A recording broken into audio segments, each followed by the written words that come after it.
To the African History Network show. It is Tuesday, November 2nd, 2021. And we are live. Hope everybody's doing well today.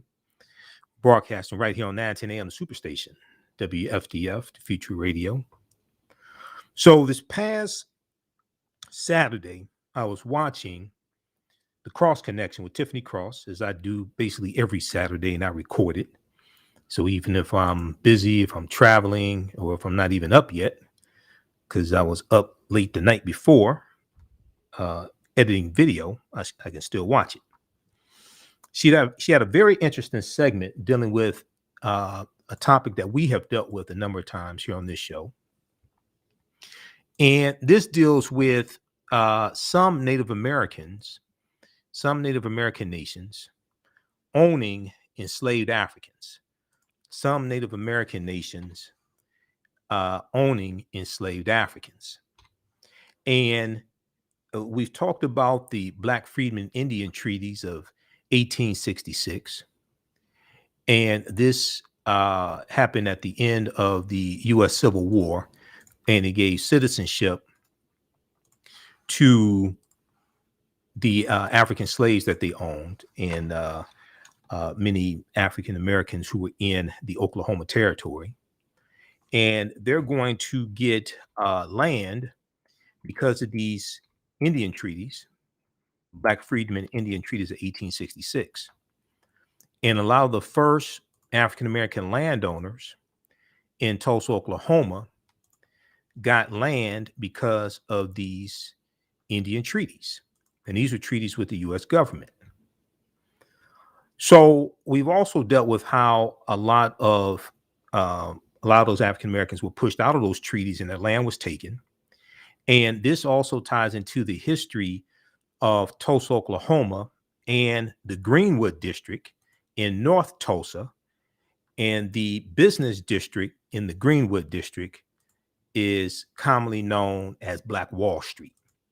So when we commemorated the 100th anniversary of the attack of the Tulsa Race Massacre, June 1st, 1921, a lot of that history that we've talked about here on this show for a number of years, a lot of that history dealing with the Black Freedmen Indian treaties of 1866 came out. And people like historian Hannibal B. Johnson, who I've talked about a number of times here on this show, because I read his book, his fantastic book dealing with the real history of Black Wall Street and the Tulsa Race Massacre, and how we rebuilt North Tulsa after the Race Massacre also. Okay, this is another part of the history that I've talked about a number of times, but it came out a little bit during the 100th commemoration. A lot of people like to focus on the destruction and the race massacre that took place. And some African Americans have a defeatist attitude and use the race massacre as a reason, saying we can't do anything because white people always destroy what we had. And even though there are many cases of them destroying it, there's other cases where they didn't. But this case here, we rebuilt Black Wall Street with our own money and help from surrounding Black townships after the race massacre. Because in 1926, when Dr. W.B. Du Bois visited Tulsa, he remarked at how North Tulsa was prosperous again after having the race massacre just 5 years earlier. So Tiffany Cross spoke with attorney Demario Solomon Simmons this past Saturday, dealing with the fight of the descendants of these Black freedmen to gain citizenship in the Creek Indian Nation. But also Representative Maxine Waters is trying to help. Representative Maxine Waters is trying to help. Now, I don't know how many people saw this information. We know a lot of people like to engage in disinformation campaigns and misrepresent information on social media to elevate their social media platforms because they have nothing else better to do. Hopefully they told you about this. This is an article from Yahoo News, originally from thegrio.com. Maxine Waters leads push to get justice for Black Native Americans. Maxine Waters leads push to get justice for Black Native Americans. This is from October 13th, 2021. We'll talk about this. But also, on our Sunday show, we dealt with this second topic a little bit. And there's been so many different things we've been dealing with. And we talked a lot about the documentary from MSNBC, Civil War, The Root of Our Division, because that ties a lot into that history dealing with slavery and the Civil War and Reconstruction, ties a lot into what's going on right now in the divisions in this country right now, lack of understanding of history, attacks on critical race theory being weaponized as a tool to scare white people to death, even though critical race theory is not being taught in K through 12 schools. There's a huge effort to keep it out of school. Nobody's trying to teach critical race theory in K through 12. They want to teach American history. You may have a problem with children learning about white supremacy and racism and systemic racism and the civil rights movement and Dr. King and Ruby Bridges. Okay, well, that's because you feel guilty maybe about what some of your ancestors did. We're dealing with history. Okay, just like you teach the history about George Washington owning slaves or Thomas Jefferson owning slaves. That's history also. That needs to be taught as well. So on Sunday's show, we talked a little bit about how the Department of Justice just settled a redlining discrimination lawsuit, involving the bank. And they have a new initiative to crack down on redlining.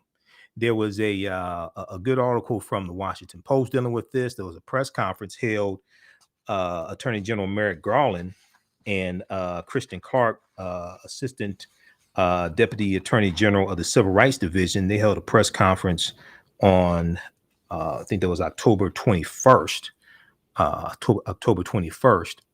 But if we look at this as well, Justice Department launches new effort to target discriminatory lending among banks. Axios.com has an article dealing with this. Justice Department to increase enforcement of redlining. And Washington Post has a good article on this as well. We're going to talk about this because in the press conference and in the information they put out, they talk about how redlining contributes to the racial wealth gap.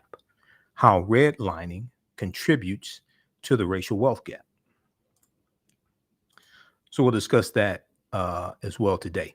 Now, on the African History Network show, we focus on educating, empowering, and inspiring people of African descent throughout the diaspora and around the world, because right now it corrects wrong behavior.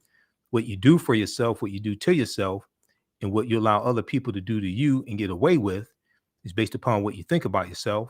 What you think about yourself is based upon what you have been taught about yourself. What you've been taught about yourself is based upon everything you've read, heard, and seen about yourself.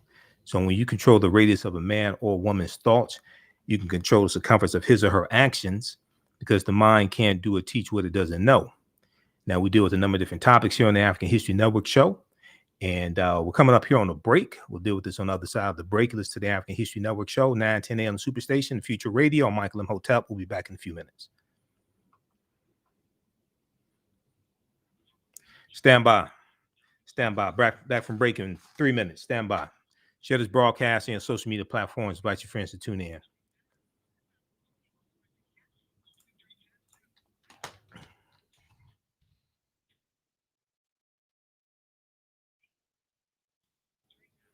How's everybody doing?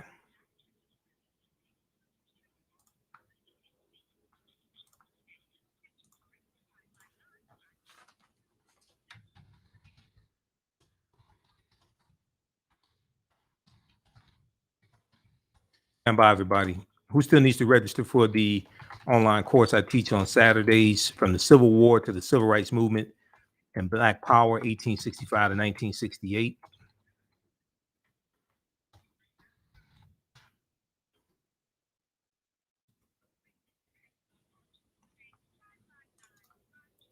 Stand by. Back from break in 2 minutes.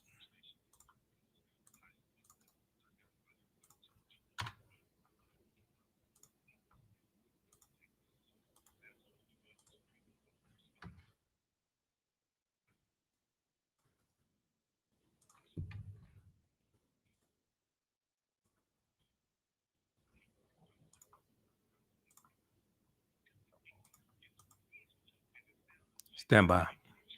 Back from break in 1 minute.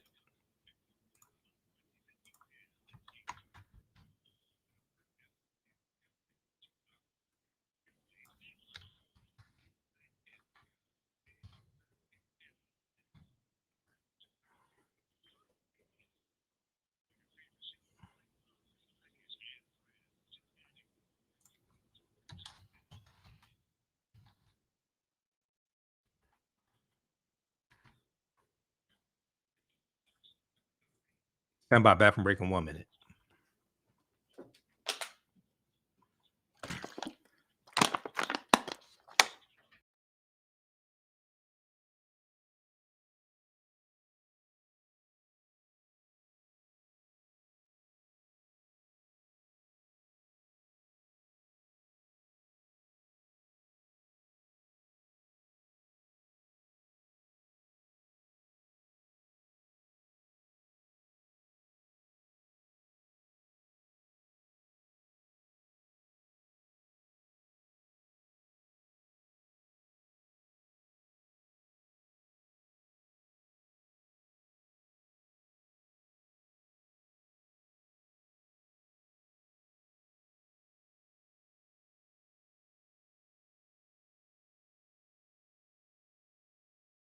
Show we deal with current events in history and politics, education, economic empowerment, entrepreneurship, relationships, love, sex, health issues, and much, much more. Unfortunately, many people confuse what racism is. Racism is a power structure. It was laws and policies that put us in this predicament. It's going to be laws and policies that take us out. So you control the radius of a man or woman's thoughts. You can control the compass of his or her actions because the mind can't do or teach what it doesn't know. We have it all on 910 AM Superstation. Welcome back to the African History Network show right here on 910 AM, the Superstation, the Future Radio. I'm your host, Brother Michael Imhotep. It is Tuesday, November 2nd, 2021, and we are live. Hope everybody's doing well.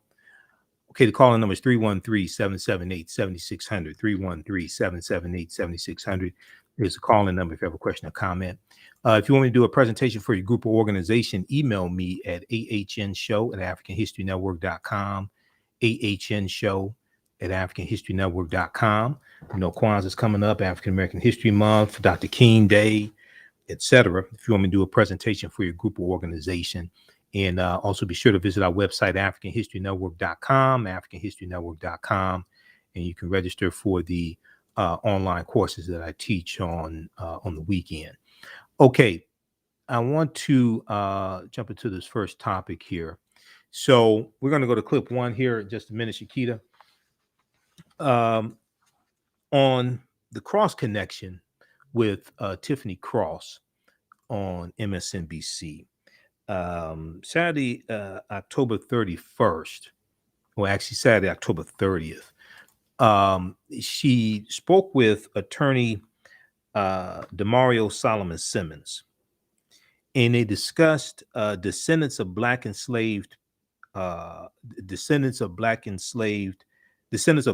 enslaved by Native Americans continue to seek citizenship within these Native American tribes. Many of the freedmen, as they were called, marched with Native Americans in what is known as the Trail of Tears.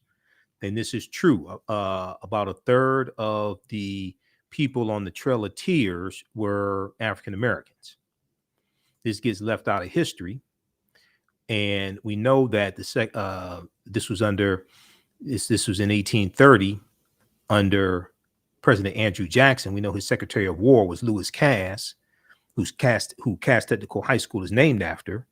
And Lewis Cass helped engineer the Trail of Tears, which killed hundreds of Native Americans, as well, probably thousands, as well as African Americans, which is one of the reasons why Cass Tech needs to change the name and not have it after somebody who inflicted horror on their own people. But that's another show. So many of the freedmen marched with Native Americans on the Trail of Tears. Congresswoman Maxine Waters is leading the charge in pushing for federal legislation that would penalize Native American tribes for not complying with an 1866 treaty which gave tribal rights to Black Native Americans, and this is also known as the Black Freedmen Indian Treaties of 1866. You've heard one of my teachers, Dr. Claude Anderson, talk about this a number of times. You've heard he and I talk about this in our interviews that I've done with him. And you've heard me talk about it here on this show and in my lectures, et cetera, especially when I deal with the history of Black Wall Street. Now, if we look at, and then we'll go to this clip here in just a minute, Shakita. If we look at, for a little background information, this is an article we've talked about before, and I've done a two and a half hour lecture dealing with the history of Black Wall Street, the origins of Tulsa, Oklahoma, how Tulsa was founded by Creek Indians around 1834, and Tulsa is derived from the Creek Indian word Tallahassee. 9 entrepreneurs who helped build Tulsa's Black Wall Street. 9 entrepreneurs who helped build Tulsa's Black Wall Street. Before the Tulsa Race Massacre, the city's African-American district thrived as a community of business leaders and visionaries. Now, this is from history.com, official website of the History Channel, May 14th, 2021. But in the article, they talk about African-Americans and land ownership in Oklahoma. African-Americans and land ownership in Oklahoma. And Hannibal B. Johnson, who I've talked to before, Hannibal B. Johnson is quoted in this article. He's a brilliant historian. He's one of the top historians on the history of Black Wall Street. Before the Greenwood District was established, African Americans came to Oklahoma in the mid 19th centuries. As slaves of the 5 civilized tribes of Native Americans, the Choctaw, Chickasaw, Creek, Cherokee, and Seminole Indians. Okay, all this history is connected. This is why you have to understand a chronology of history. So this is why in my classes I teach on the weekend, we take you throughout a chronology of history, basically year after year after year. So we see how all these dates that we learned maybe in school, and some dates we didn't learn, how all of this is connected. The Choctaw, Chickasaw, Creek, Cherokee, and Seminole Indians all owned African slaves. And these African Americans were forced, the Native American nations and African Americans were forced from their lands in the southeast part of the United States, resettling in Oklahoma, which was then Indian territory. They get pushed off their land in southeastern United States because of the Indian Removal Act. Get pushed off out of Alabama and Georgia, things like this. They go over 1,000 miles into Oklahoma on the Trail of Tears, which is Indian territory. Oklahoma does not become a state in the Union until 1907. This is in the 1830s.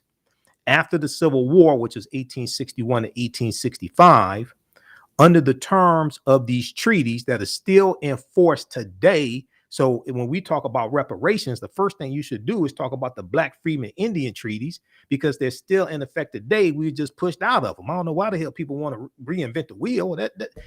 We just do some of the dumbest ass things. I'm just be honest with you. I'm sorry. These are laws on the books right now. We just overlook this. We got land compensation from the government. We got became members of the Native American nations because of these Indian treaties. We just want to reinvent something else. So, okay. All right. That's what okay. We confuse activity with productivity. After the Civil War, under the terms of the treaties of 1866 that are still in effect today, we just got pushed out of, many of us, in 1941. These African Americans were emancipated, with some integrating into the tribes, a relationship that would later provide freedmen with their own land. You mean they got land? People talk about we want a nation, but these Africans got land? Tell me more. Quote, the relative wealth of some Black folks in Oklahoma, which had about 50 Black townships. Quote, the relative wealth of some Black folks in Oklahoma comes in part through their connection to the tribes and their land ownership, end quote, says Hannibal B. Johnson, historian and author of Black Wall Street 100, and American City grapples with this historical racial trauma. Okay, but Hannibal B. Johnson is also the author of this book, which is one of the real first historical books on Black Wall Street. You know, Robin Walker has a good book on Black Wall Street. The historian Robin Walker, who also brilliant historian, who is out of the UK. We're Facebook friends. Robin Walker also wrote Blacks and Religion, Volume 1. Robin Walker wrote also a smaller book on the history of Black Wall Street. But in that book, he cited this one. One of his sources, one of Robin Walker's sources for his book on Black Wall Street was this one right here from Hannibal B. Johnson. Hannibal B. Johnson is the man, and he's Black also. There's some white authors and white historians who write about Black Wall Street, but Hannibal B. Johnson is Black. He's the man. I'm just telling you, he's the man. Okay, and Robin Walker also wrote When We Ruled, which is like, when it comes to books on African history, it's like up here, When We Ruled. I have it around here somewhere. Hold on. Because we were talking about it in my class. Where the hell is When We Ruled? When We Ruled is around here. Okay, I got to find it. I've got like 5 stacks of books around me. But anyway, Hannibal B. Johnson is the man. I'm just telling you. And he was interviewed all over the place. All the different networks were interviewing him during the 100th commemoration of the Tulsa Race Massacre. He was everywhere. Okay, now let's continue. And he's also all the documentaries that were airing during the commemoration of the Tulsa Race Massacre. He was in all those documentaries also. Quote, the relative wealth of some Black folks in Oklahoma comes in part through their connection to the tribes and their land ownership. Okay. Now, Hannibal B. Johnson then goes on and talks about the Dawes Allotment Act of 1887, which redistributed 138 million acres of land. And most of that land was supposed to go to African Americans and Native Americans, but white people got 2/3 of the land. The Dawes Allotment Act of 1887, named after Senator Henry L. Dawes of Massachusetts, authorized the government to divide tribal territories into allotments for individual Native Americans, which included Black members. Oh, wait a second. You mean they got intangible? They got some land? People keep talking about reparations. You mean these Black people got some land that they built towns with? The Dawes Allotment Act of 1887 authorized the government to divide tribal territories into allotments for individual Native Americans, which included Black members. As word spread that Indian Territory was a safe place for African Americans to settle between 1865 and 1920, more than 50 Black townships were founded in Oklahoma because these Black people were owning land. A lot of that land they got from these Indian treaties. The Indian treaties are still in effect today. We just got pushed out of a lot of them and our land was taken. We have to take the land back. We have to enforce the Indian treaties. This is low-hanging fruit. But if you don't understand law, you just keep running around in circles talking about we didn't get paid for slavery. We deserve reparations.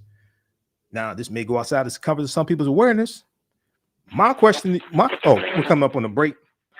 We'll continue that on the other side of the break. Listen to the African History Network show right here on 910 AM Superstation and Future Radio. I'm Michael Imhotep. We'll be back in a few minutes. Stand by. This type of information you don't get other places. I'm a historian. This type of information you don't get other places. Stand by. How's everybody doing? Share this broadcast on social media platforms. We got to do this research, study history and law. Stand by.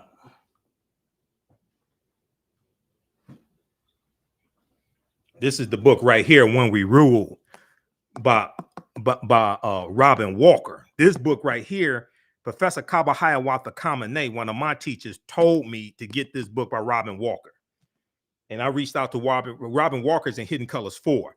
But Professor Kaba told me about this book, and I bought it. I've been reading some of it. This book is I haven't read all of it. This book is 600, almost 700 pages. This is a hell of a chronology of history. So I reached out to Hannah. I reached out to Robin Walker. We became Facebook friends. I'm going to interview him. That brother is bad. I have Robin Walker's book also on Black Wall Street, but Robin Walker used Hannibal B. Johnson's book as a source for his book on Black Wall Street. Hannibal B. Johnson, this book came out. This was one of the first books actually dealing with the real history of Black Wall Street. This book came out in, I think it was 1998, because they had to do an updated version after the Truth and Reconciliation Commission. This book came out in 1998. This was one of the first books actually dealing with history of Black Wall Street. Stand by.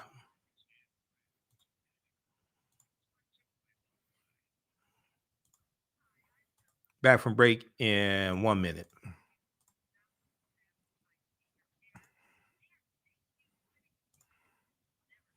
Okay, if you like this type of information, you can support the African History Network. $ the AHN show through Cash App. $ the AHN show through Cash App. Also through PayPal. PayPal.me / the AHN show. PayPal.me / the AHN show. Stand by.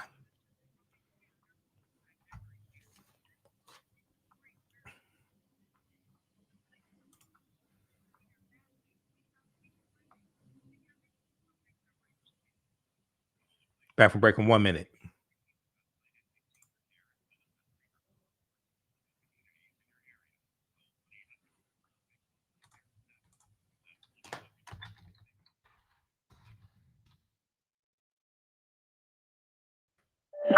Nine 10, the Superstation, Detroit's only African-American talk radio. Welcome back to the African History Network show right here on 910 AM Superstation, the Future Radio. I'm your host, Brother Michael Imhotep. It is Tuesday, November 2nd, 2021, election day. I have to get used. We have a new break time, so we take breaks now every 15 minutes. So I have to get used to that. Okay. Okay, so right before the break, we were talking about this history and dealing with the Black Freedmen Indian treaties of 1866. African Americans actually getting land because of these Indian treaties after the Civil War ended, because they were enslaved by what are known as the 5 civilized tribes of Native Americans, the Choctaw, Chickasaw, Creek, Cherokee, and Seminole Indians. They get pushed out of those treaties around 1941 when the U.S. government conspires with the 5 civilized tribes of Native Americans to redefine what a Native American is. They redefine it and say you have to have 1/4 or 1 quantum Native American blood. Many of our ancestors had their land taken. And there's been an effort for a number of years. Dr. Claude Anderson has been involved in this for a number of years, et cetera, and others, to enforce the Black Freedmen Indian treaties of 1866. These African people actually got land, got compensation after slavery ended.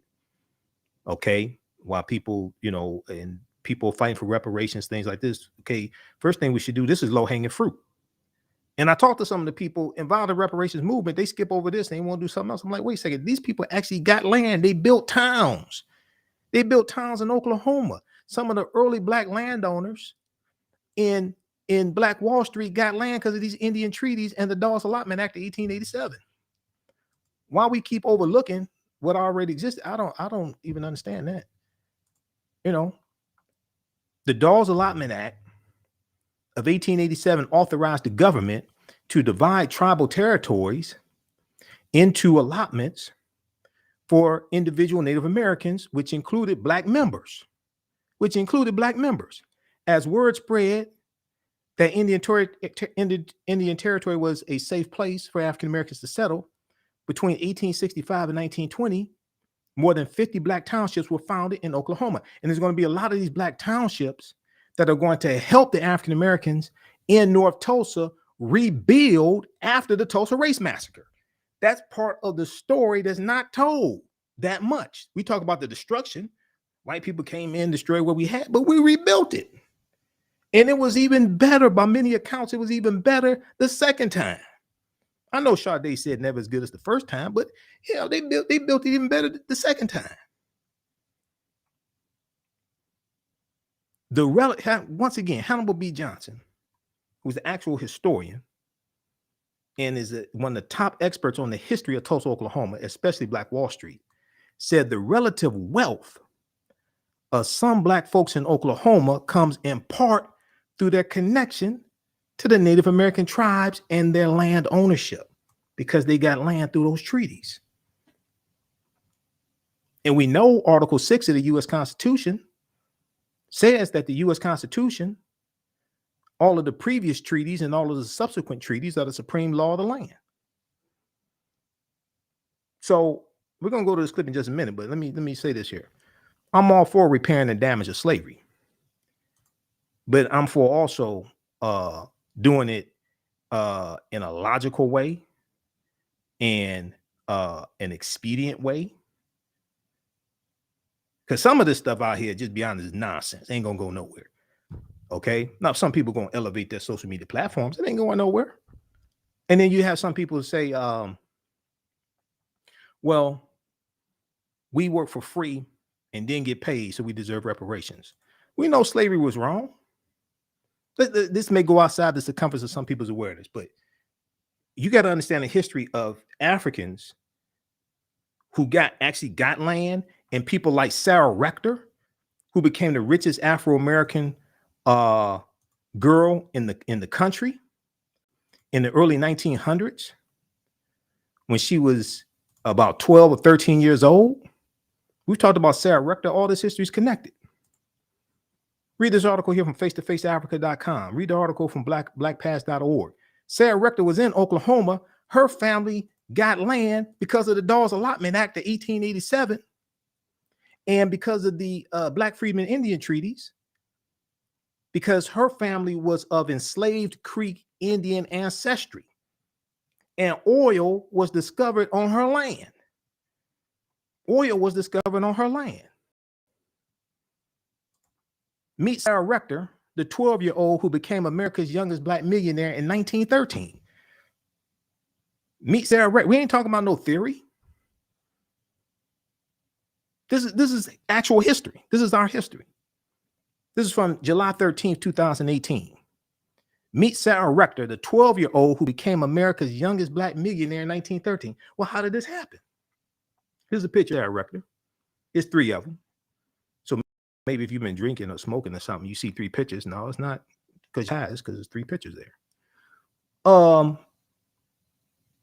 Sarah Rector was born in Indian Territory on March 3rd, 1902. Now, that's 5 years before Oklahoma becomes a state in the Union. It's still Indian Territory. According to sources, she was considered colored, though not African American, because at this time you had a lot of people. You had a lot of people who were of African descent who were considered who were classified as colored. Okay, especially if they may have been owned by Native Americans or part of Native American nations or something like that, owned by Native Americans, they may have been classified as colored. Okay. According to sources, she was considered colored, though not African American. Her parents were owned by Creek Indians before the Civil War. As the site U.S. Slave explains, Sarah Rector and some 600 other Black children,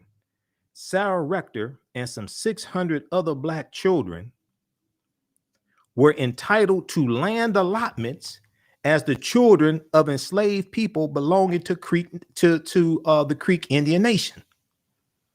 As the children of enslaved people belonging to the Creek Indian Nation.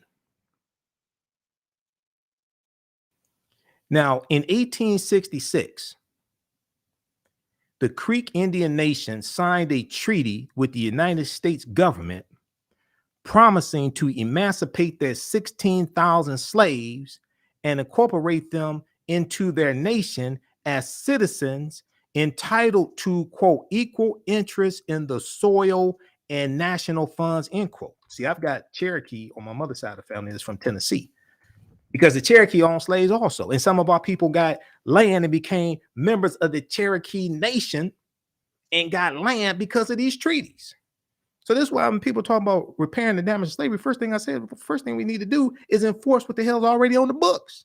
What you trying to reinvent something for, create something new for? And it just doesn't make any sense. I mean, if you actually want to get something accomplished. In 1866, the Creek Indian Nation signed a treaty with the United States government promising to emancipate their 16,000 slaves and incorporate them into their nation as citizens entitled to, quote, equal interest in the soil and national funds, end quote. 2 decades later, the federally imposed Dawes Allotment Act of 1887 sparked the beginning of the total assimilation of the Indians of the so-called 5 civilized tribes of Native Americans by forcing them to live on individually owned lots of land instead of community, as they had done for centuries, the site explains. But these lands, often granted to former slaves, were usually worthless, inferior, infertile, and rocky, while fertile lands were reserved for white settlers. But they did get some land, and they got membership into the nations, and they got full status in the nations, and those Native American nations. They got benefits. Some of them got financial compensation that many of us still trying to get today. They got it back then. We need to go study how they did it. In fact, believing that it was worthless, Sarah Rector's father even petitioned the court to sell the land, as the family could not pay the $30 annual property tax. And I think they should, at least you could do is give them free property taxes. Fortunately, his petition was denied by the Muskogee County because of certain legal restrictions. He then decided to lease the land to Standard Oil Company. He decided to lease the land to Standard Oil Company, where independent oil driller B.B. Jones found a gusher bringing in 2,500 barrels of oil a day, because we know oil was discovered in Oklahoma in the early 1900s. This is one of the things that caused a lot of people to go out to Oklahoma to seek their fortune. Little Sarah Rector began receiving an income of $300 per day, which is the equivalent to over $7,000 today, over $7,000 a day today. She's going to become a millionaire. She became so wealthy, white people wanted to reclassify her as white. When you research Sarah Rector, because I've researched her, I talk about Sarah Rector in my lecture series, Great African Women in History, the Mothers of Civilization. She was so wealthy that white people wanted to reclassify her as white. And we know white is a status because people immigrating from North Africa in the Middle East are classified as white by the U.S. Census and the federal government. So read this article here from face-to-faceafrica.com. Now, right before the break, what I was going to say is, damn, we're up against another break. All right. You listen to the African History Network show right here on 910 AM Superstation and Future Radio. I'm Michael Imhotep. We'll be back in a few minutes. Stand by. Hi, this is Regina Ross, your neighborhood Black Club chair, with the neighborhood update of events. There are many people out here talking about COVID, we want reparations. We want reparations. First thing we need to do is study history. They actually got land. Changes with less These laws are still on the books now. They need to be enforced. Some of our monthly Black Club meetings are this is what Maxine Waters is trying to do. Houses, Parkland, and Far West Detroit. See, this is why a lot of this stuff during reparations is a bunch of simple Simon ass nonsense. They ain't gonna go nowhere. Unity Baptist Church or Triumph Missionary Baptist Church. This has been Regina Ross with the Neighborhood Update. For additional information, contact Regina Ross at area code 313. Stand by. Stand by. Stand by, everybody. Back from break in 3 minutes. Okay, now these are some of the things. Yeah, a lot of people, Cynthia said, many of our people just don't know this info. Yeah, this is why you got to, the first thing you need to do is study history. first thing you need to do is study history. A president doesn't do reparations. That's the first thing you got to understand. A president doesn't do reparations. That's going to be enforced by that'll be enforced by Congress or the courts. Now, a president can sign off on a bill that passes through Congress, but a president doesn't give reparations.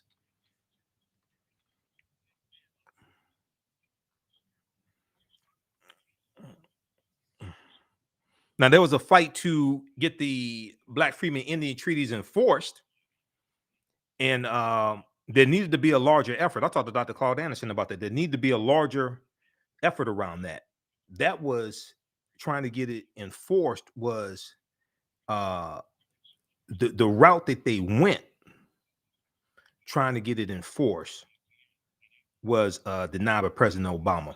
We need to go a different way with that. But reparations in general, if you're dealing with a bill in the legislative branch of government, that has to pass the House and the Senate. Then it gets signed into law by president.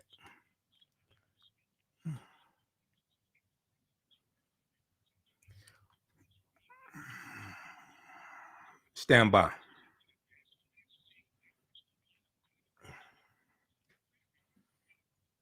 I have Cherokee and Black Crow on my mother's side of the family from Tennessee.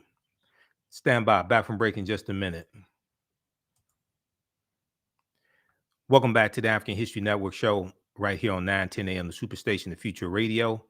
I'm your host, Brother Michael Imhotep. It is Tuesday, November 2nd, 2021, and we are live. Be sure to visit our website, AfricanHistoryNetwork.com, AfricanHistoryNetwork.com. You can register for the online course that I teach on Saturdays, usually 12 noon to 2 p.m. Eastern Standard Time, from the Civil War to the Civil Rights Movement and Black Power, 1865 to 1968. Each class we go through analyze approximately a 10-year period of history. We go through and deal with all this history because this deals with that period of time, the Civil War, and we deal with some history leading up to the Civil War, starting with 1803 and the Louisiana Purchase. If you want me to do a presentation for your group or organization, email me at AHNshow@AfricanHistoryNetwork.com, AHNshow@AfricanHistoryNetwork.com. If you want me to do a presentation for your group or organization also. Okay, so right before the break, we were dealing with the effort by people like Attorney Demario Solomon Simmons and Representative Maxine Waters to get the Black Freedmen Indian treaties of 1866 enforced for Black Native Americans, for those descendants of the Black freedmen who were members of these Native American nations. And many of our ancestors were in those treaties and got land, but got pushed out of those treaties around 1941 and afterwards. So before the break, I was coming up to this question. So a lot of people are fighting for reparations, and they say, well, we deserve reparations for it because slavery was wrong and we worked for free and didn't get paid. Yes, we know it was wrong. Yes, we know it was morally wrong. Repairing the, but see, here's the problem that with a lot of these arguments. A lot of these arguments are moral arguments, but not legal arguments. The Black Freedmen Indian Treaties is law. It's still law. The first question I ask people, and nobody can answer this. This may go outside the circumference of some people's awareness and probably contradicts what a lot of people are saying. But we know it was legal to own slaves until various states made it illegal, because by 1787, when you have the Philadelphia Convention, where they're drafting the U.S. Constitution, 5 states had already abolished slavery. Vermont was the first state to abolish slavery, July 2nd, 1777, 10 years before the Philadelphia Convention. Now, some states abolished it wholesale. Others just abolished the international transatlantic slave trade, which means bringing Africans into the country. But different states abolished slavery at different times. Illinois abolishes in 1818. Different states, especially in the North, abolished it at different times. What law are you citing that slaves were supposed to be paid? When we go to lawmakers, we don't go to argue morality. you go to argue law. Lawmakers legislate law. They write laws. They don't legislate morality. If you want to argue morality, go to church. This is one of the fundamental mistakes that's being made. When you go to lawmakers, you go to argue law. The foundation of law in the country is the U.S. Constitution. If a law gets challenged at court, laws can get overturned in the judicial branch of government. The judicial branch of government can strike down laws written by the legislative branch of government. When laws get struck down in the judicial branch of government, the courts, Federal Court of Appeals, U.S. Supreme Court, they get struck down on the basis that they're unconstitutional, which means they violate the U.S. Constitution. If a law gets upheld in court, it remains legal. It gets upheld based upon the fact that it's constitutional, which means it does not violate the U.S. Constitution, which means the U.S. Constitution is the foundation. And Article 6 tells you the U.S. Constitution, all the previous laws and all the subsequent, all the U.S. Constitution, all the previous treaties and all of the subsequent treaties are the supreme law of the land. Well, Article 1, Section 9, Clause 1 of the U.S. Constitution lays the foundation for a legal argument for reparations.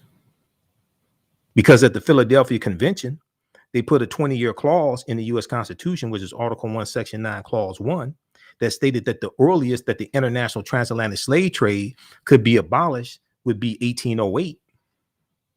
So March 2nd, 1807, the U.S. Congress abolished the international transatlantic slave trade because you had abolitionists who were delegates at the Philadelphia Convention. All the colonies agreed to abolish the importation of Africans into this country as slaves, except for South Carolina. So they put a 20-year clause in the Constitution that stated that the earliest that the international transatlantic slave trade could be abolished was 1808. The law went into effect January 1st, 1808. What this means is that all of the Africans brought into this country from January 1st, 1808 to July 1860, when the Clotilda came into the U.S., was illegal based upon federal law. I still can't figure out why the hell all these people out here trying to get reparations for working for free when they can't cite no law saying slaves were supposed to be free. Slaves were supposed to be paid. It was legal not to pay them.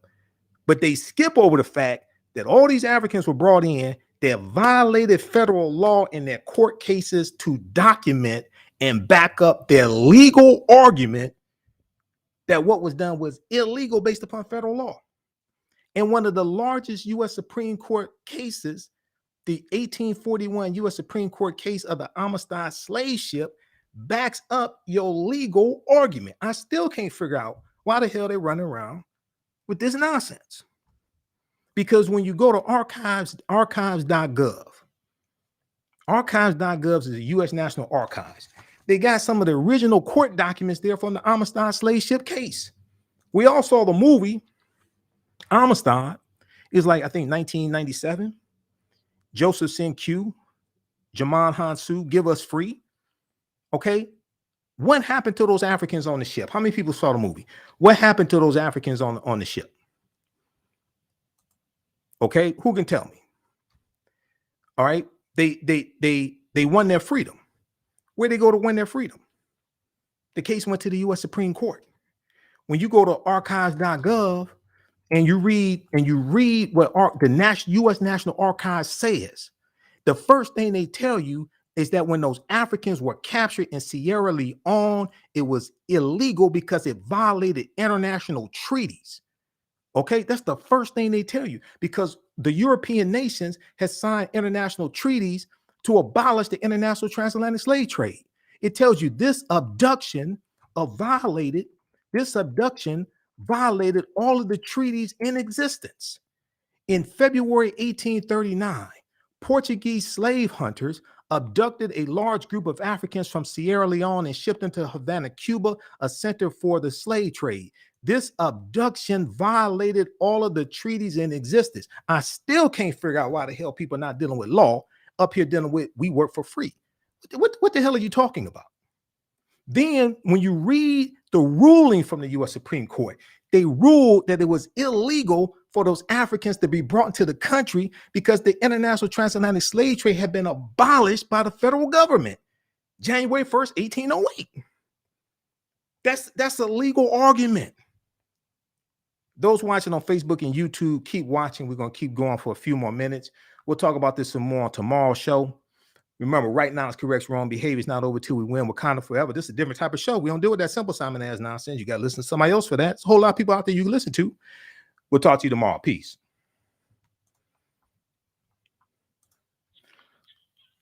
Stand by. All right. So this is U.S. Supreme Court case. I talked to some of the people involved in reparations. I share this information with them.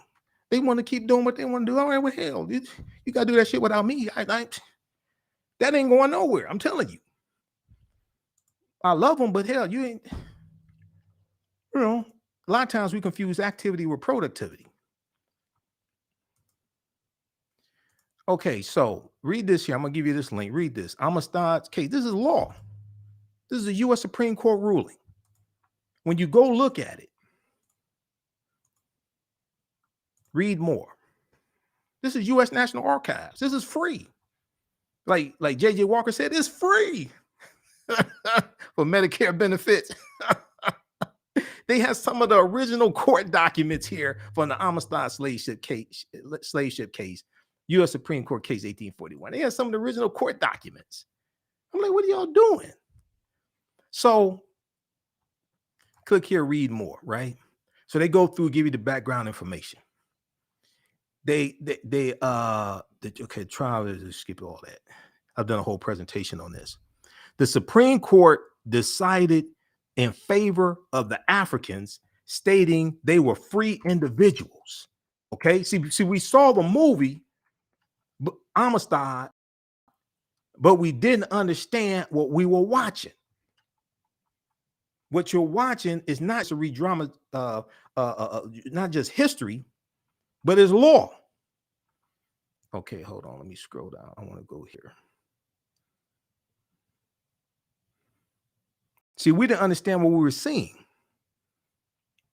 This is why before you go see a movie dealing with history, you need to research the history of the movie to understand what it is that you're seeing. You need to go research the subject matter. The Supreme Court decided in favor of the Africans. This is a U.S. Supreme Court case stating that they were free individuals. Okay, stating that they were free individuals. I want to blow this up so everybody can see this on their smartphones. The Supreme Court decided in favor of the Africans, stating that they were free individuals, kidnapped and transported illegally.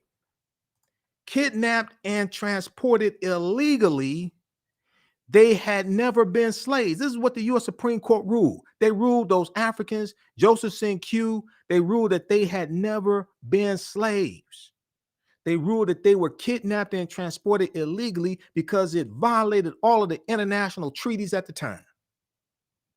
Senior Justice Joseph Story wrote and read the decision, quote, "It was the ultimate right of all human beings in extreme cases to resist oppression and to apply force against ruinous injustice," end quote. Because those Africans led a mutiny on the Amistad slave ship and killed a lot of those white people on the ship. They led a mutiny. The U.S. Supreme Court said they were justified in taking up arms and fighting for their freedom. The opinion asserted the Africans' right to resist unlawful slavery. This is the U.S. Supreme Court, 1841. The court ordered the immediate release of the Amistad Africans.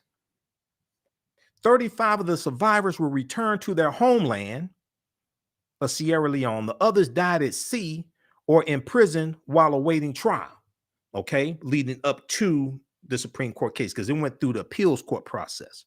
And then the Supreme Court ruled that they be released, but the Supreme Court didn't rule that they should get compensation. The abolitionists had to raise money to be able to send these Africans back to Sierra Leone because the U.S. government wouldn't pay to send them back. Okay, it wasn't the U.S. ship that brought them in. There's a Portuguese ship that brought them in. Okay, but the U.S. government, the U.S. Supreme Court ruled in the Africans' favor, but it didn't say, okay, we're going to pay for you to go back to Sierra Leone. The abolitionists had to raise money to get enough money to send them back to Sierra Leone.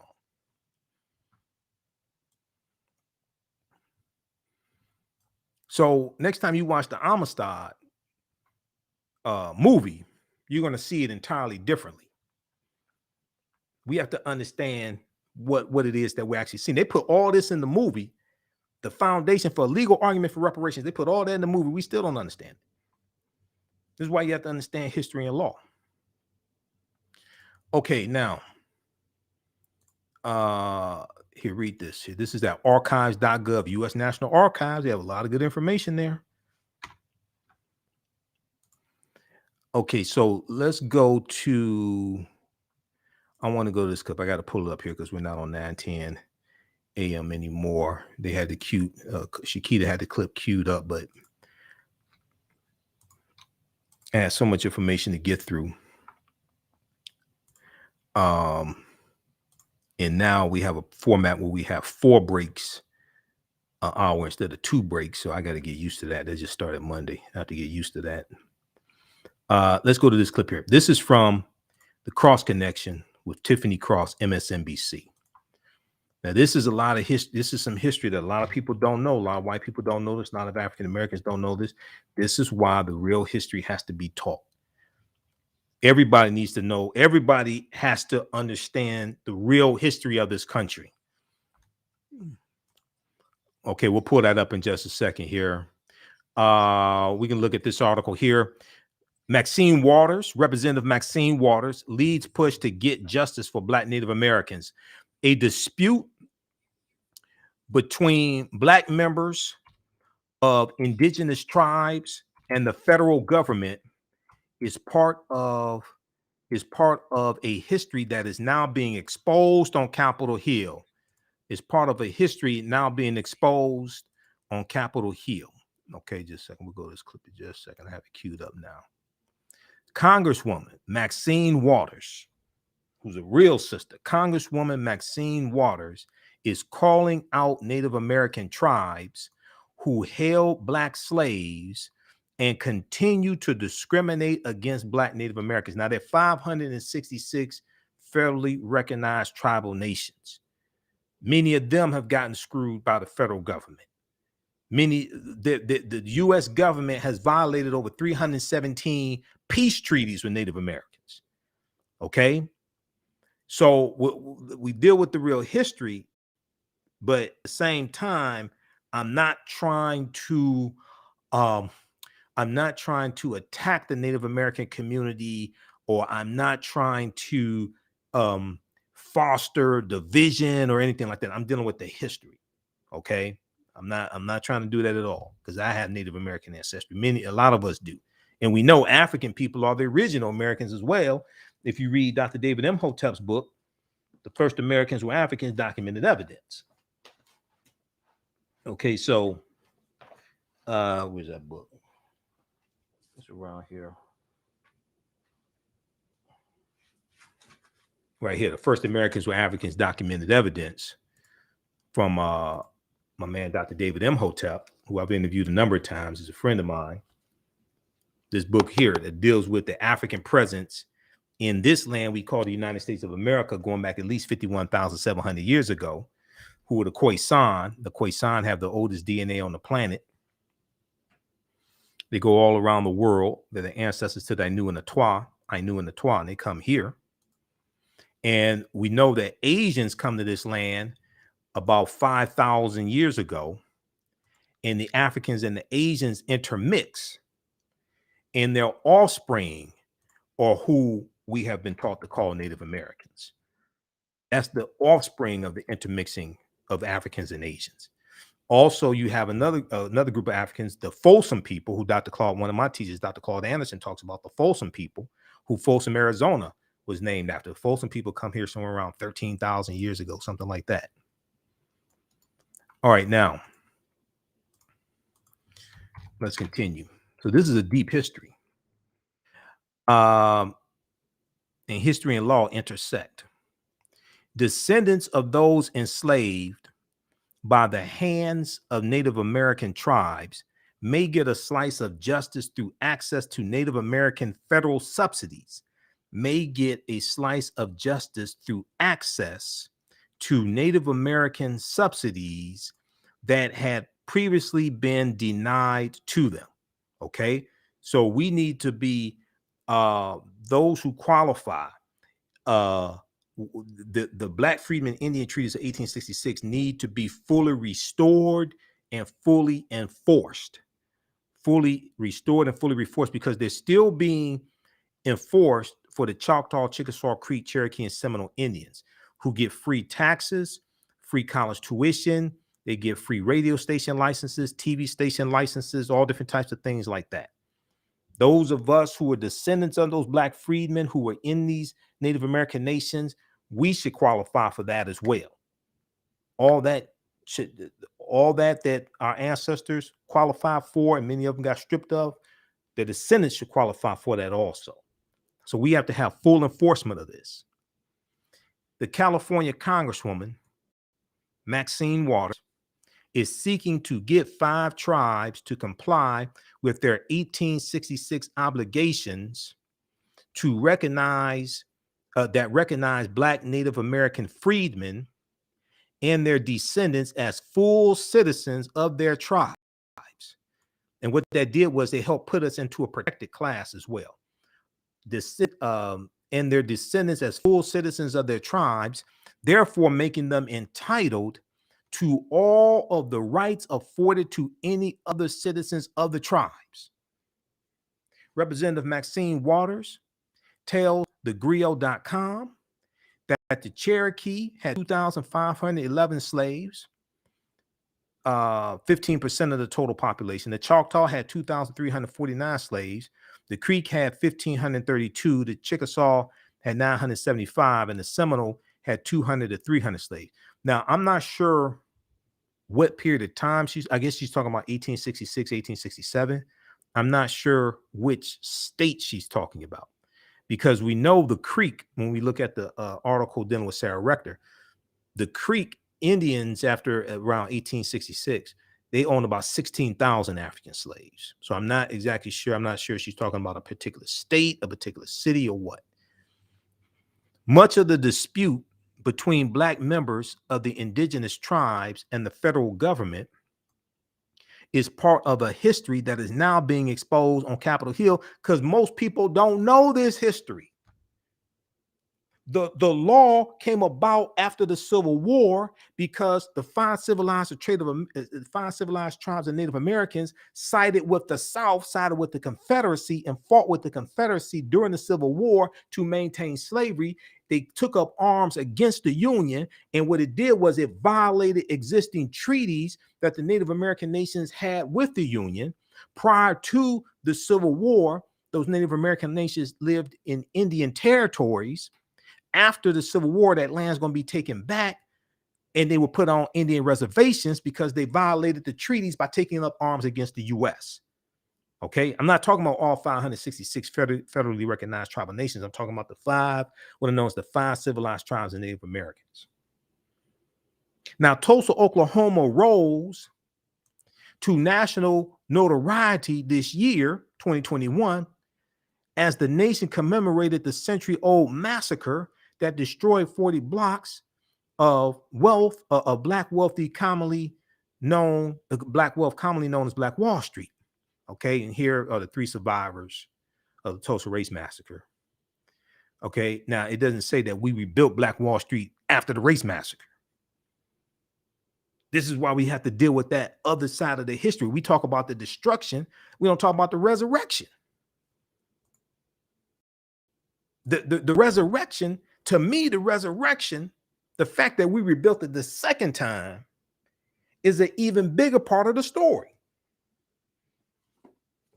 And this is why Hannibal B. Johnson's book is called Black Wall Street: From Riot to Renaissance in Tulsa's historic Greenwood District, because he deals with us rebuilding Black Wall Street in the Greenwood District.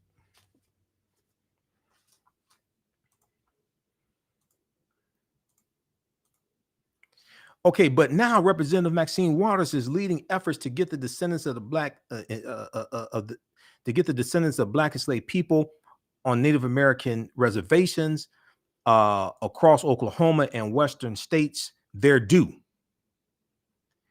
The chairwoman, who's the chair of the House Financial Services Committee, the House Finance Committee, which is a very, very powerful committee that she chairs. Congresswoman Representative Maxine Waters, who's the chairwoman of the House Financial Services Committee,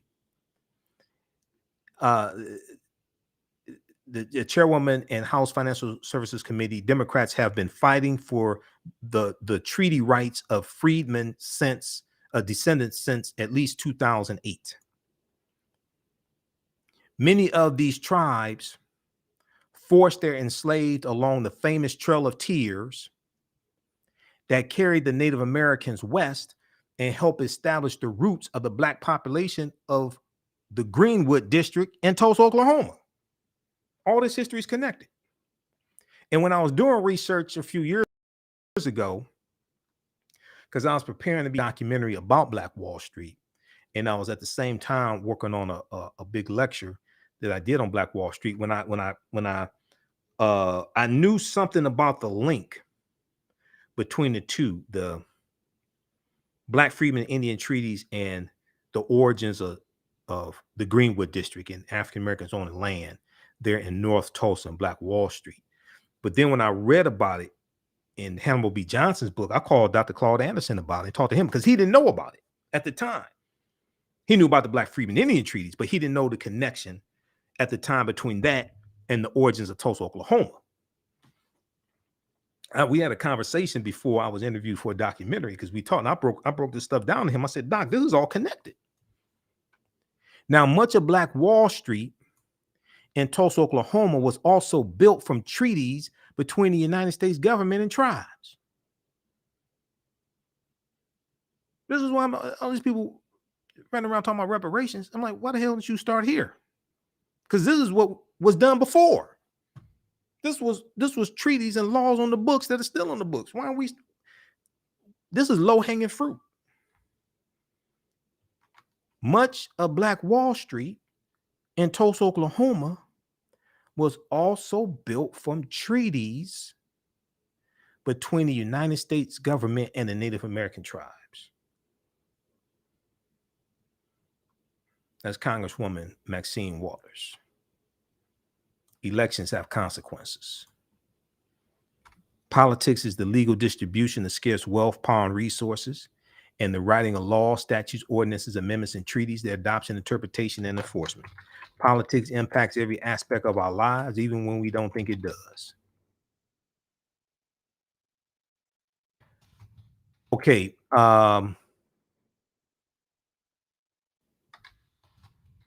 Let's continue here. I want to pull up this article here dealing with the Trail of Tears. The Americans, Trail of Tears. It was this piece here. And we're going to go to this clip because I'm about to teach a whole class. This is stuff I teach in my online class. And we do 2-hour installments. Sometimes we go past 2 hours. I'm about to teach a class, and I don't have time or the energy for that right now. Read this on SmithsonianMag.com, official website of the Smithsonian Institute. How Native American slaveholders complicate the Trail of Tears narrative. How Native American slaveholders complicate the Trail of Tears narrative. This is from March 6, 2018. The new exhibition called Americans at the National Museum of the American Indian prompts a deeper dive for historic truths. Prompts a deeper dive for historic truths. And very quickly here in this article by Ryan P. Smith. Now, this house that they show here is the house of Choctaw Chief Greenwood LaFleur. He had 15,000 acres of Mississippi land. This is his Mississippi home called Malmaison, Mailmaison. He also owned 400 enslaved Africans as well. This picture's from the Library of Congress. He also owned 400 enslaved Africans. So they talk about the Trail of Tears. When you think about Trail of Tears, you think about Native Americans and President Andrew Jackson. What you probably don't picture are Cherokee slaveholders. You probably don't picture our Cherokee slaveholders, foremost among them, Cherokee Chief John Ross. What you probably don't picture are the numerous African-American slaves the Cherokee owned, who made the brutal march themselves or else were shipped en masse to what is now Oklahoma aboard cramped boats by their wealthy Indian masters. And what you may not know is that the federal policy of Indian removal, which ranged far beyond the Trail of Tears and the Cherokee, was not simply the vindictive scheme of a white supremacist president named Andrew Jackson, who was Donald Trump's favorite president because birds of a feather flock together, but rather a popularly endorsed, congressionally sanctioned campaign spanning the administrations of 9 separate presidents.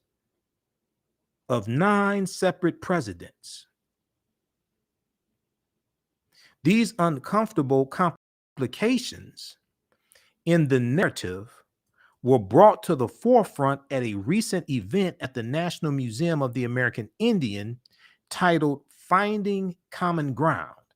The symposium offered a deep dive into intersectional African American and Native American history. Hopefully somebody there had read Dr. David Imhotep's book and said African people are the original Americans and we were here before Native Americans came into existence. Hopefully somebody was there to drop that history. They're lucky I wasn't there because I wouldn't hesitate to drop that history. Okay. So let's go to, well, that's not true. Somebody said we didn't have no friends. No, that's not true. We've always had allies. Hell, the Polish were allies of the Haitians fighting against the French and the Spanish and the British. When you study the Haitian Revolution, we've always had allies. People don't study history enough to understand we've always had allies.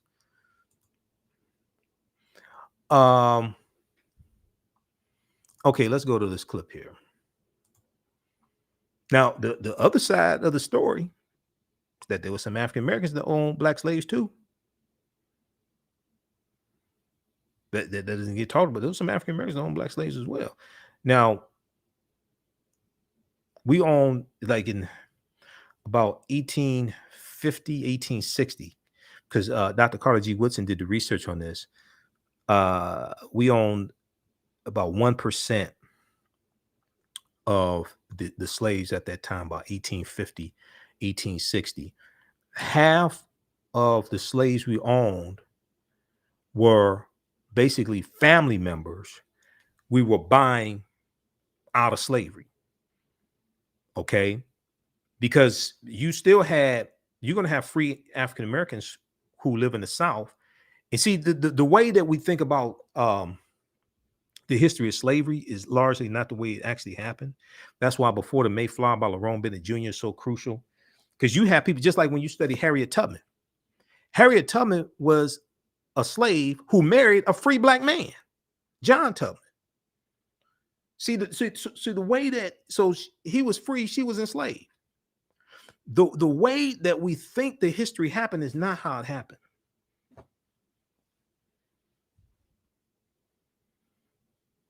All right, let's go to this clip because I'm about to teach a class and I don't have time for that right now.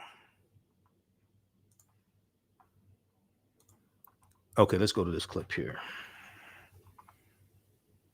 I fight for my great-grandmother. Just imagine, as I stated before, being removed from the land of your birth. I fight for her. I fight for all of the other hundreds of Creek freedmen who were disenrolled unjustly. I fight for them. It's not necessarily for me, but I fight for other Creek freedmen descendants because they could use the educational loans. They could use the health, all of the various different benefits that are afforded to people who were tribal members of this nation. That's why I fight. All right, that was from my friend and colleague Tremaine Lee's podcast. Now, you may not have heard this one from your history books. Descendants of Black people enslaved by members of Native American tribes in the 1800s have still not been allowed to become full tribal citizens. Now, these descendants are known as freedmen. They're not even considered by the tribes to be members, quote, by blood. And the consequences can be extreme. The Seminole Nation tribe even denied COVID-19 vaccinations to freedmen.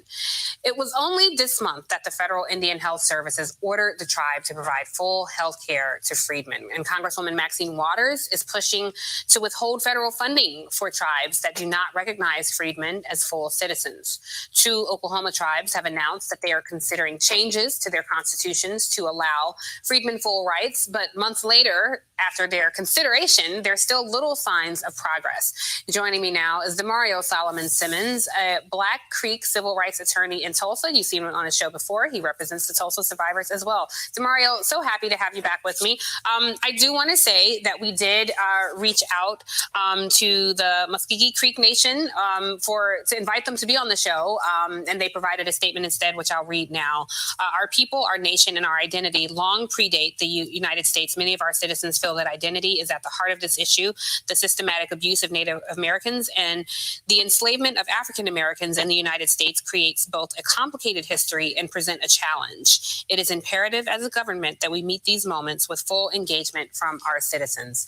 I'll ask you, what's your take on them considering allowing folks like you to be full members of these communities, and how long is this process going to go, do you expect? Well, first of all, Tiffany, thank you so much for having me back on your show. You know, it's not about a consideration. They're breaking the law. They're the Treaty of 1866, Article 2, that specifically states that people like myself have the full citizenship rights within the Creek Nation. They are completely ignoring that law. And at this time, the Biden administration is allowing them to get away with that. So it's not a consideration. They enslaved African people. And there were also people that were African in descent that were citizens like my family that were not actually enslaved. But in 1906, the federal government created a racist discriminatory list called Freedmen, which was actually unconstitutional as a badge of slavery. And the Creek Nation has used that list created by the federal government to disenfranchise. They've stolen our birthright, they've stolen our culture, they've stolen our history. And as my client, Rhonda Grayson, stated in the clip with Tremaine Lee, they also stolen billions of dollars in benefits that we are owed to this very day. And this has been going on since 1979. We have done everything we possibly can. We've sued in federal court.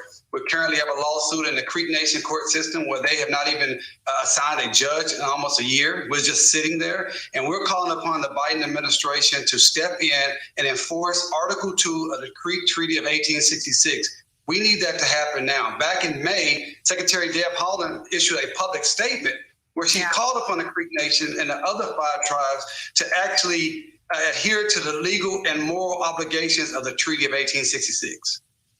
Yeah, and you know, this is everything you're saying is so interesting. And I just read this week in reporting that I referenced earlier in the show that historians estimate that 20,000 Native Americans were enslaved in the first decade after California became a state in 1850. So knowing that Native Americans were enslaved, but also enslavers, shows how complicated history can be. And it's really disappointing that this is, such a vibe between the communities. I'm curious, what's the vibe like in Tulsa, though? Like when freedmen are around, some of the indigenous communities, what's it like? Listen, they completely treat us like Jim Crow South. We are segregated. We are not recognized. I've had hundreds of clients go down and try to get citizenship, and they would tell them to their face, you're not an Indian, you're a Negro, you're a formerly enslaved person. We do not want you. You know, you got to think about this. My grandmother, Johnny Mae Simmons, who passed away a couple of years ago, she was born a Creek citizen. She spoke Creek. And then just arbitrarily, she was denied and stripped of her citizenship in 1979. So what everyone needs to understand, just imagine if tomorrow the United States government stopped recognizing the 14th Amendment, called all African Americans freedmen, and said, we're no longer going to recognize your citizenship. You're no longer going to get any of the benefits. You're no longer going to get any protections of being a United States citizen.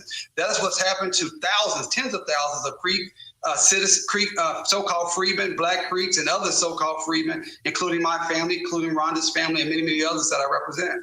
Wow, that's very disappointing. We've only got 15 seconds left, so very quickly, any update on the Tulsa survivor case? I know last we spoke, the judge was hearing the case. Is there an update?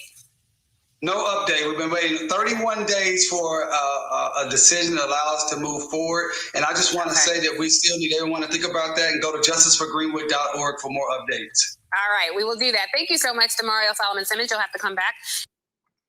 Okay. All right. Excellent segment from Tiffany Cross and the Cross Connection, dealing with a history that very few people know about, a history that is often overlooked, but has monumental consequences. Okay. This history has monumental consequences. Read this article here from thegrio.com. Maxine Waters leads push to get justice for Black Native Americans. And then also the name of the clip here from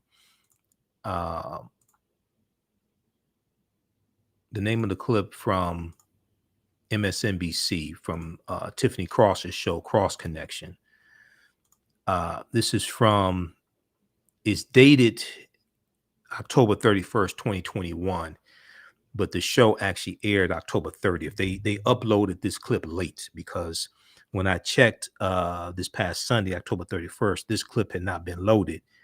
And I was actually going to play it from the audio podcast of her show, because I get the audio podcast also, but I checked today and they uploaded the video clip. The name of this clip is called Descendants of Freedmen Enslaved by Native Americans in 1800s Seek Tribal Citizenship. Now, this is a history that we're basically not taught in schools. This is a history that oftentimes doesn't even come up during African American History Month or Black History Month. Okay, so we got that one. This one here you can read. This is from March 19th, 2021, BuzzFeed News. A Native American tribe in Oklahoma denied Black citizens COVID-19 vaccines and financial relief. A Native American tribe in Oklahoma denied Black citizens COVID-19 vaccines and financial relief. Quote, we're stuck in a system that doesn't care about us, end quote, one Black citizen of the Seminole Nation said. Okay. New York Times also has a story about this same story as well. New York Times has one also. This picture here is Laetta Osborne Sampson, a freedman leader who sits on the Seminole Nation's Tribal Council. She stands in front of the courthouse in Wauwaka, Oklahoma. All right, read this one as well. Okay. Now, if you like this type of information, you want to register for the 10-week online course that I teach on Saturdays, 12 noon to 2 p.m. Eastern Standard Time. Usually, sometimes we have to do it later. From the Civil War to the Civil Rights Movement and Black Power, 1865 to 1968. From the Civil War to the Civil Rights Movement and Black Power, 1865 to 1968. So we deal with history, some historic events leading up to the Civil War taking place, starting with the Louisiana Purchase of 1803, We talk about the Mexican-American War, 1846 to 1848, the Treaty of Guadalupe Hidalgo of 1848, and the U.S. gets the territory that makes up California, Arizona, New Mexico, Colorado, Utah, and Nevada. They get that all from Mexico as a result of the Treaty of Guadalupe Hidalgo of 1848 that ends the Mexican-American War. We deal with the Compromise of 1850. The Compromise of 1850 dealt with organizing the land that the U.S. got from Mexico during the Treaty of Guadalupe Hidalgo. And it consists of 5 bills. One of those bills was the Fugitive Slave Act of 1850 that intensified the abolitionist movement. And we saw the Fugitive Slave Act talked about in the film Harriet. We deal with the Kansas-Nebraska Act of 1854, the Dred Scott case and the U.S. Supreme Court case March 6, 1857, and the Dred Scott decision. U.S. Supreme Court ruled that the Missouri Compromise of 1820, which we discussed in the class, the Missouri Compromise of 1820 was unconstitutional, and that dealt with land that the U.S. got because of Louisiana Purchase of 1803, and it allowed Missouri and Maine to come into the Union, but and Missouri was a slaveholding state, Maine was a free state, but it banned slavery in the other territories, including Wisconsin, where Dred Scott and his family was taken into by his slave owner. And the U.S. Supreme Court ruled that the Missouri Compromise of 1820 was unconstitutional, therefore invalidating Dred Scott's argument that he was taken into a free territory, Wisconsin. U.S. Supreme Court said that's unconstitutional. We know that the Kansas-Nebraska Act of 1854 repealed the Missouri Compromise of 1820 also, but the U.S. Supreme Court ruled that the Missouri Compromise of 1820 was unconstitutional. We deal with the Bleeding Kansas Armed Combat in the territory of Kansas, 1855 to 1859, where you have armed combat between pro-slavery and anti-slavery groups. And we deal with what leads to the U.S. the Civil War taking place, and South Carolina seceding from the Union December 20th, 1860, 6 weeks after Abraham Lincoln becomes president-elect, November 1860. So we deal with the Civil War, Reconstruction era, 1865, 1877, Compromise of 1877, presidential election of 1876, Rutherford B. Hayes, Samuel J. Tilden. We deal with the Jim Crow era and how the Southern state legislatures were rewriting the state constitutions to oppress African Americans and lock us out of voting, and institute poll taxes, literacy tests, sometimes property rights, ownership to be able to vote. And they do this in the South, Mississippi, South Carolina, Alabama. We see it in Virginia, different things like this. We deal with World War I, World War II, Great Migration, 1915, 1970. 6 million African Americans migrate from the South up north and out west. Red Summer, 1919, over 25 major race riots in this country. Tulsa Race Massacre, 1921. Ocoee Massacre in Florida, 1920. Rosewood Massacre, January 1923. We go through each class, we go through and analyze approximately a 10-year period of history. So we can do a deep dive into this history and understand what happened to us after slavery ended. What were the laws and policies put in place? What were our successes? What were our accomplishments? What happened to us? What were failures? Then we go through World War I, World War II, Civil Rights Movement, and Black Power Movement. We do the class live. All the sessions are recorded. Next class is Saturday, November 6th. As soon as you register, you can watch the class we just did this past Saturday. We had a fantastic class this past Saturday. Class is on sale, $70, regularly $130. So we do 10 sessions. You can watch from around the world. Even after the 10-week online course is over with, you still have access to the full class. So next year, if you want to go through and watch the entire course all over again, you can do that. Okay. We'll post a link here. It's at our website, AfricanHistoryNetwork.com. And we'll post a link here as well. You can use this with your children. I would say the content is PG-13. I don't do a lot of cursing. It's not crazy. It's not vulgar, things like that.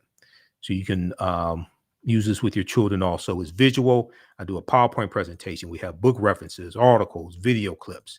It's a ton of information that we have. Okay, it's not like history class that you had in high school, because I ain't like history in high school. Just to be honest with you, I ain't do well in history.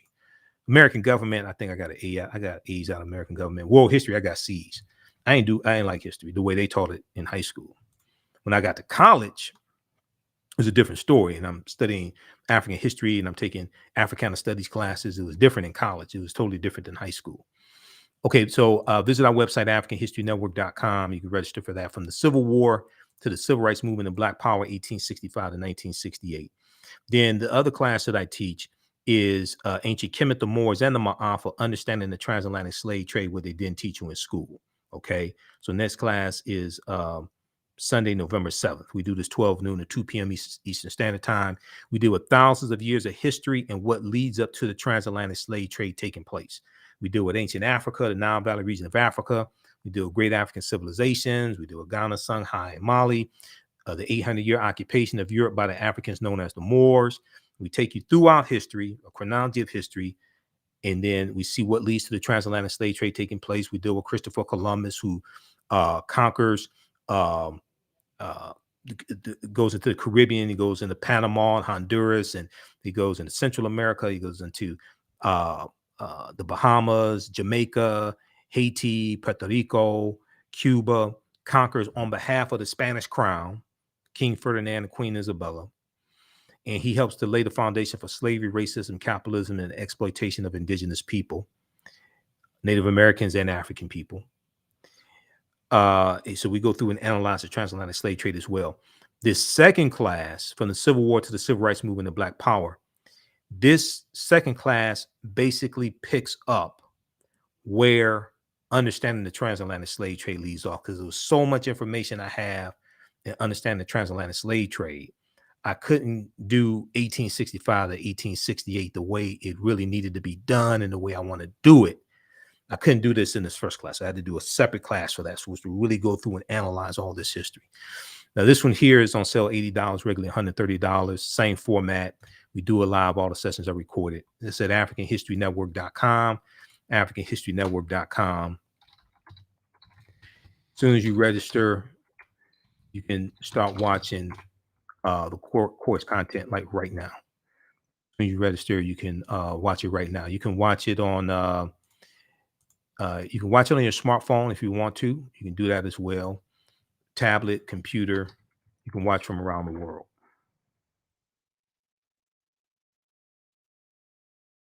All right.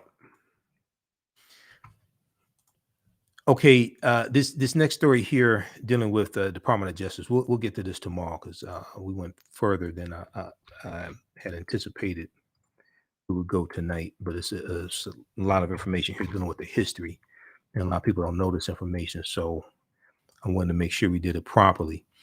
But very quickly here, the Justice Department launches. New effort to target discriminatory lending among banks. Justice Department launches new effort to target discriminatory lending among banks. There was a press conference held on Friday, October 21st. Attorney General Merrick Garland, and this is really important, because he announced a settlement that the Department of Justice did with a bank that was found to be in violation of redlining. Okay, so that was Friday, October 22nd. Was a Friday. Attorney General Merrick Garland on Friday, October 22nd, launched a new Justice Department initiative aimed at combating discriminatory lending policies among banks, saying the practice harms minority communities and contributes to the racial wealth gap. In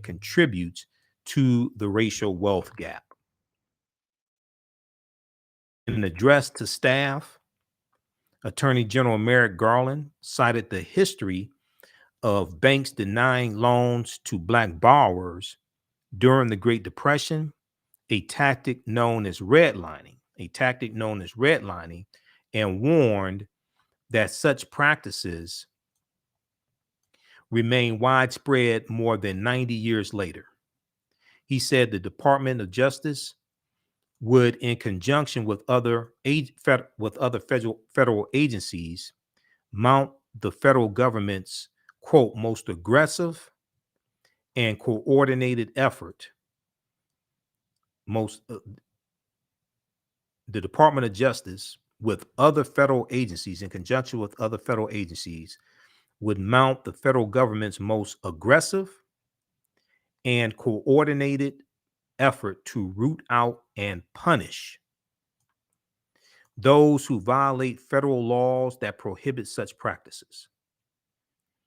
Our initiative, Attorney General Merrick Garland said, our initiative alone will not erase the full legacy of discrimination, but we will spare no resource to ensure that federal fair lending laws are rigorously enforced. I want to go to this clip briefly here, and we'll talk about this some more tomorrow. This is from the press conference on October 22nd, announcing this. Did you all hear about this? This was Friday, October 20th. Now, I watched the press conference live on MSNBC when it happened, so I already knew about this. We talked about this briefly on our Sunday show, Sunday, October 31st show. Did you all see the press conference? I shared the press conference on our Facebook fan page, The African History Network, when it was happening live. Okay, let's see. Let me pull this up here. Just a second. We'll go to this clip. Stand by. Let me cue this up. So did you all hear about this when it happened? Friday, October 22nd. This article here is from the Washington Post.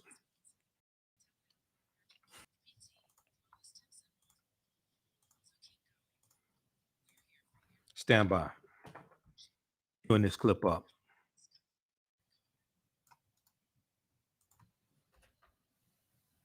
Redlining is a process by which lenders deny services to individuals in a neighborhood because of the race or national origin of the people who live in those communities. Redlining has its roots in programs that were designed to make home ownership widely available for the American people, but that purposely excluded minority neighborhoods from accessing those benefits. Has changed since the federal government engaged in Depression-era redlining, but discriminatory lending practices by financial institutions still exist. Unfortunately, redlining remains a persistent form of discrimination that harms minority communities. Lending discrimination runs counter to fundamental promises of our economic system. When people are denied credit simply because of their race or national origin, their ability to share in our nation's prosperity is all but eliminated. We are here today to announce that the Justice Department has launched an initiative to combat modern-day redlining. Along with our partners at the Consumer Financial Protection Bureau and the Office of the Comptroller of the Currency, we are also announcing our first settlement under the initiative and our second redlining settlement in the last 2 months. Redlining contributed to the large racial wealth gap that exists in this country. The practice made it extremely difficult for people of color to accumulate wealth through the purchase, refinancing, or repair of their homes. That discrepancy in wealth is clearly reflected in current home ownership rates. Today, a white family is 30% more likely to own a home than a Black family. This present-day gap in home ownership rates is larger than it was in 1960. When lending institutions deny or avoid providing loans to minority communities because of the racial or ethnic demographics of the relevant neighborhoods, they contributed to these inequities. Such lending practices also violate federal law. The Justice Department has authority to investigate and file fair lending lawsuits under the Fair Housing Act and the Equal Credit Opportunity Act.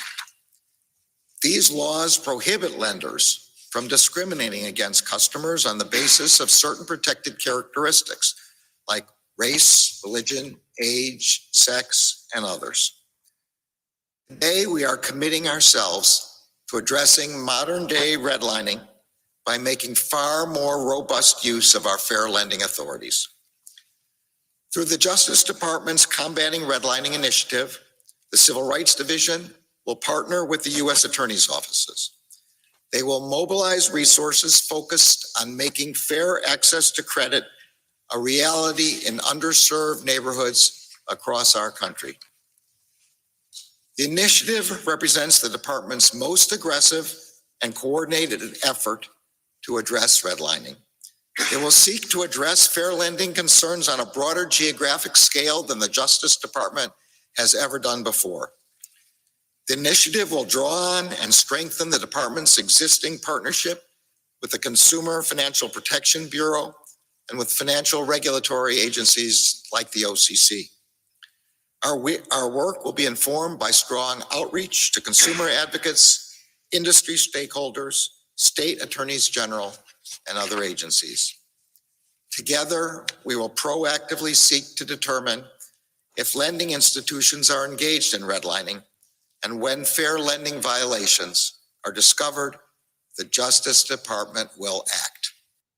Okay, so that was a excerpt of it. The press conference is about 22 minutes. That was from Friday, October 22nd, 2021.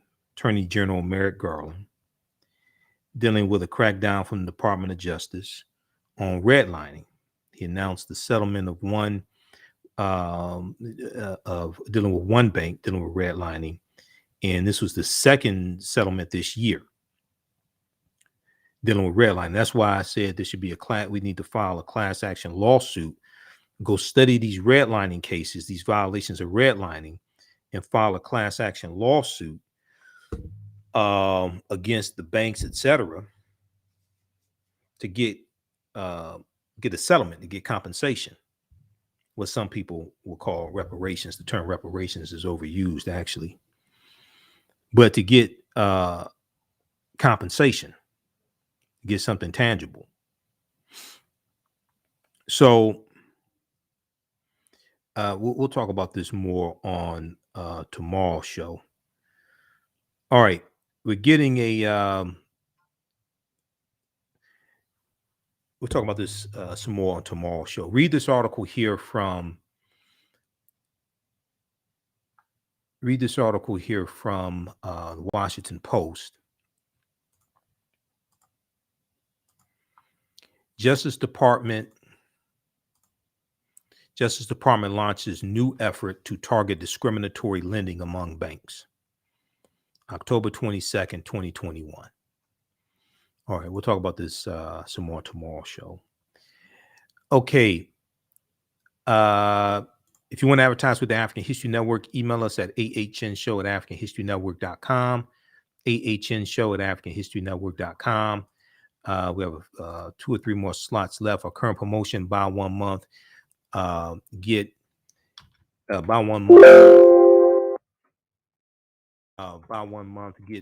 2 months free. Okay, and we take your 30-second to 60-second commercial. We put it into the rebroadcast of our shows and into the audio podcast of our shows. If you don't have a commercial, we can create one for you as well. All right. Let's post this information here. An African American business owner is post the name of your business here on the thread of the broadcast. Email us at AHNshow@AfricanHistoryNetwork.com. We'll let you know how you can advertise with the African History Network show and with the African History Network.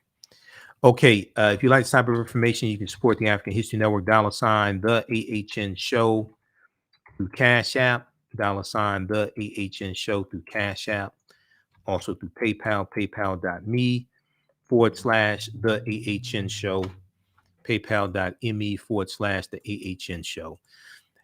We're here 6 days a week. This helps us keep doing the research, stay on the air, keep broadcasting, pay some of the bills, etc. This is our official Cash App account, $ the AHNShow, SHOW. When you go to it, it shows my picture there and it says Michael. These other ones here are fake African History Network Cash App accounts. Those are not me. Those are not mine. If you donated to these other ones, report them to Facebook.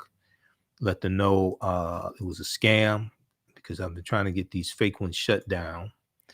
They've been stealing money from us. Okay, and then also at our website, AfricanHistoryNetwork.com, click on the yellow donate button.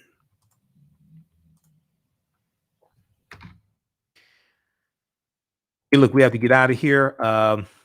We'll be back tomorrow. We're on Monday through Friday, 11 p.m. to midnight. And Sundays, 9 p.m. to 11 p.m. Eastern Standard Time on 9:10 a.m. the Superstation WFDF. We have the information at our website, AfricanHistoryNetwork.com. You can also listen to audio podcasts. I'll be uploading more podcasts, some more this week, audio podcasts of the shows. I'm going through editing shows from this past weekend and Friday. Click right here to listen to audio podcasts. And you can also download the iHeartRadio app as well. We're on 10 different audio podcast platforms. So wherever you get your podcast from, just search for the African History Network Show. All right, look, we have to get out of here. Remember, at the African History Network, we focus on educating, empowering, and inspiring people of African descent throughout the diaspora and around the world, because right now it's correct wrong behavior. Follow us on our Facebook fan page, The African History Network. Turn on live notifications so you know when we go live. If you like this broadcast, give us a thumbs up, give us a heart, give us a thumbs up on YouTube as well. Any of the videos that you watch, if you like them, give us a thumbs up. Follow me on my YouTube channel, Michael Imhotep, IMHOTEP. Turn on live notifications there, subscribe there, so you know when we go live as well. Right now, it's correct wrong behavior. It's not over till we win. Wakanda forever. And we'll talk to you tomorrow. Peace. On Purpose Television Network. Yes, Black on Purpose Television Network. All black, all positive, all the time. The largest black-owned streaming television network in the world. Bringing our people together worldwide. Controlling our messages, our story, our way. Black TV the way it should be. Black music, Black history, and more. 30+ channels, thousands of shows. Black on Purpose Television Network. Subscribe now. Gain knowledge in minutes from insightful summaries of progressive and socially conscious books. Blacklisted gives you access to curated content that'll satisfy your curiosity to learn and understand different perspectives. Empower yourself through inspirational and actionable ideas. It's easy to read or listen to on the go. Blacklisted. Empower yourself. Start your free trial today.